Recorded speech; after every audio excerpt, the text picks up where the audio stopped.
o profeta? Nabi, em hebraico, significa voz de Deus. Mais do que prever acontecimentos futuros, é aquele que fala em nome de Deus e inspirado pelo Espírito Santo. O profeta é a boca de Deus. Seus oráculos são palavras de Deus infalíveis em seus efeitos. Ele sabe que não fala o que quer, mas o que Deus manda, e mesmo quando enfrenta reis ou sacerdotes, não teme profetizar. Profecia é anúncio do que há de vir. Deus Todo-Poderoso, pela fé e pelo batismo, nos chama a participar da missão profética de Jesus. São 3 as missões de Nosso Senhor: sacerdote, profeta e rei. O anúncio profético, ele é dirigido a qualquer pessoa batizada, segundo a ordem de Nosso Senhor. Ide pelo mundo, pregai.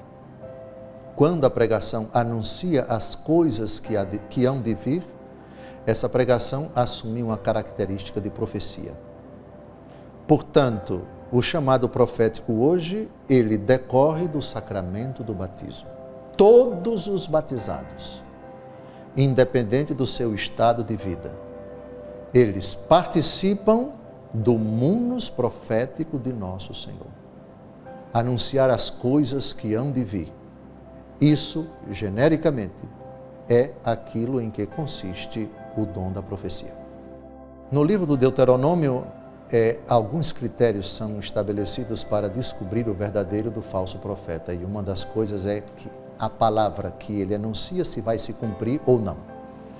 Todavia, é mais do que isso, e a gente precisa ler toda a Escritura para acrescentar mais alguma coisa.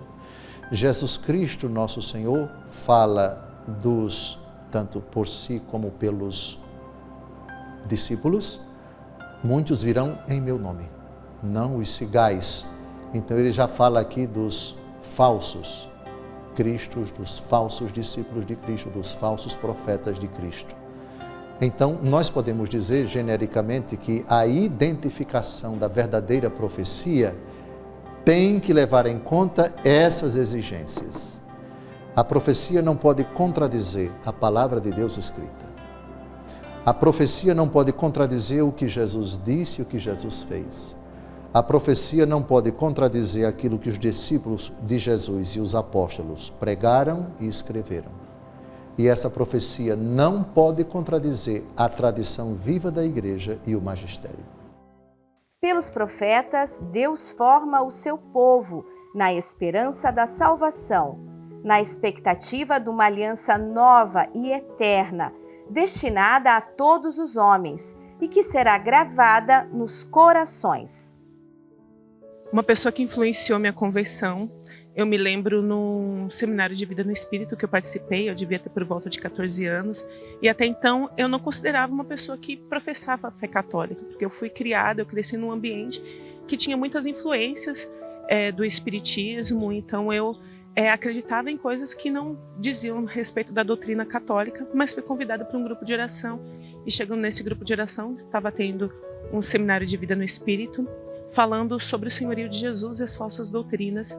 Foi quando, pela primeira vez, eu ouvi a respeito a pregação sobre uma passagem de Deuteronômio 18, que fala para os israelitas que quando eles entrarem na terra que Deus tinha prometido a eles, que não se encontrasse no meio deles pessoas que tinham práticas pagãs.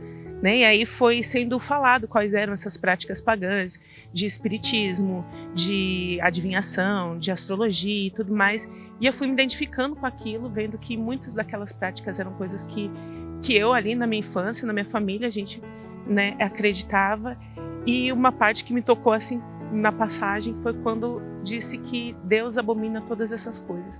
Considero que essa pregação, esse momento, essa passagem bíblica marcou a minha conversão. Depois disso se iniciou todo um processo de conversão, de conhecimento da igreja, da doutrina católica. O que mais influenciou na minha conversão foi a vida da minha avó. Minha avó que hoje é viva, graças a Deus, tem 106 anos, mas a vida dela, a devoção ao Sagrado Coração de Jesus, O fato dela rezar ali o dia inteiro e nos ensinar e ter uma vida reta, íntegra, isso tudo me ajudou muito na conversão. E uma figura bíblica que de fato é um exemplo para mim é Josué. Porque se nós pegarmos Josué do início ao fim da vida dele, nós vamos ter um exemplo de retidão, de fidelidade, de decisão absoluta pelo reino de Deus. No próximo capítulo, vamos descobrir como o Espírito Santo inspira e envia. Afinal, toda a profecia começa no coração de Deus e se cumpre na missão de quem se deixa conduzir por ele.